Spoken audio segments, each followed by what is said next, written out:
Ah. So today we're doing our last visit on this VCA I've been working on for 10 years or so, and it's one where we don't use chemicals, so it's quite an interesting different side. It's really nice not to use chemicals, but it means a lot more grunt work. So just show you what the bush is like. This is all just lantana along this riparian edge, and it's got some really awesome stuff happening now. It's got all these goyas and red kamalas and some stuff we've planted, obviously, bumpy ash, and yeah, some really nice little pockets of bush, but it's been a really hard one to get it established. There's just a real lack of seed dispersing birds. The regen's really slow, the soil's depleted, it's just sand. There is some better spots, and yeah, I think here you can sort of hear some nicer birds. Quite a few different bird species down here after we've worked through here, but up ahead you'll hear why this site has been so hard to deal with. So yeah, without using any chemicals it can be a bit tricky. So it's just a lot of hand pulling. You can use your tree poppers, which just use a mechanical leverage to pull out the weeds. And yeah, I do also employ a technique I made up.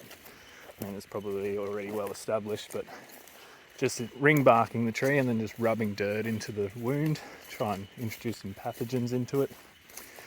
And this is becoming a bit more of a problem. There's a lot of urina burr and those burr species because there's a heck of a lot of deer that get around out here.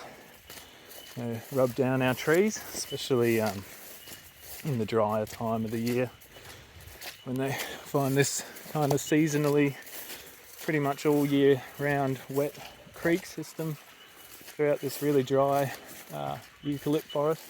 And you can see that eucalypt forest, it's all a plantation, so it's all gimpy messmate. I don't know what the timber's used for. It's a hardwood timber, so probably bearers and stuff like that in houses. And I guess what's been the hardest about maintenance here, besides the deer, is the herbaceous weeds. The herbaceous weed growth is just out of control here. So yeah, it's just a process of going through and clearing around anything we plant, and then getting rid of these urina burrs. They turn into quite a big thicket. If they're left unchecked, it kind of acts like lantana, and yeah, completely suppress regeneration. And then it's also hard because the glycine vine gets all over them, pulls them down to the ground and start the cycle again. So I've started brush cutting the side as a means to do weed management. Here's Andre. Say hi, Andre.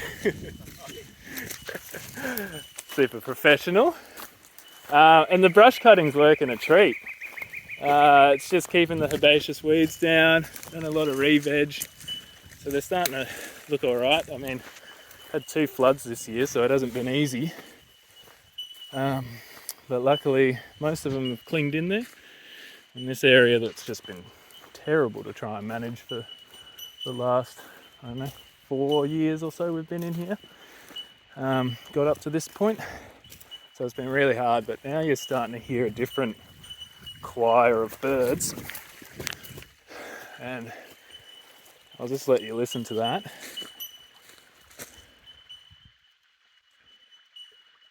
You can hear that constant pinging, and that's the bell miner bird from down in New South Wales it's originally from. And what they do is there's a little psyllid that's like a sap-sucking insect that gets into your eucalypt species, and it will suck all the sap out of the eucs, and they're usually in check by some sort of predatory insect.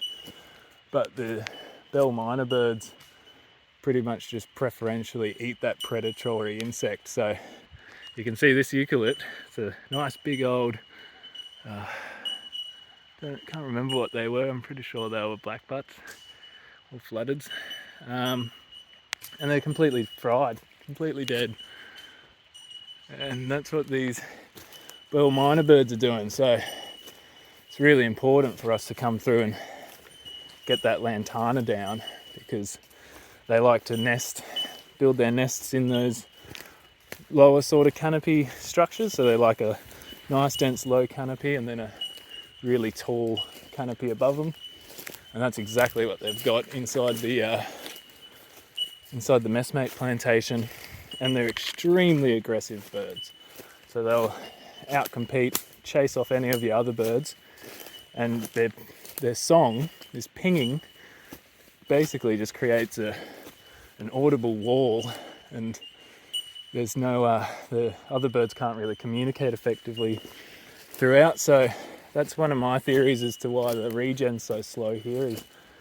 Is I haven't seen a brown fruit dove or any pigeon for so long at this site. Maybe back down the creek where we've worked previously, but up here you can see it's just all Urina burr,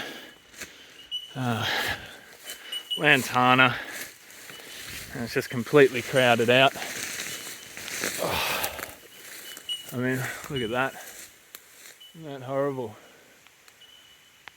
So that's why the birds are here, and the birds are killing the ukes, and they're getting rid of all your good birds. And yeah, so the cycle's kind of made redundant by the introduction of just one species, which is not introduced on purpose. It's just found its way here, and that's facilitated through this messmate plantation and that lower growing level in the strata. So yeah, it's quite an interesting sort of job to do, and I'm excited to see how we go with our brush cutting maintenance. I think it's going to prove a lot more effective, and there's also some really interesting ecology going on at this site. So yeah, I'll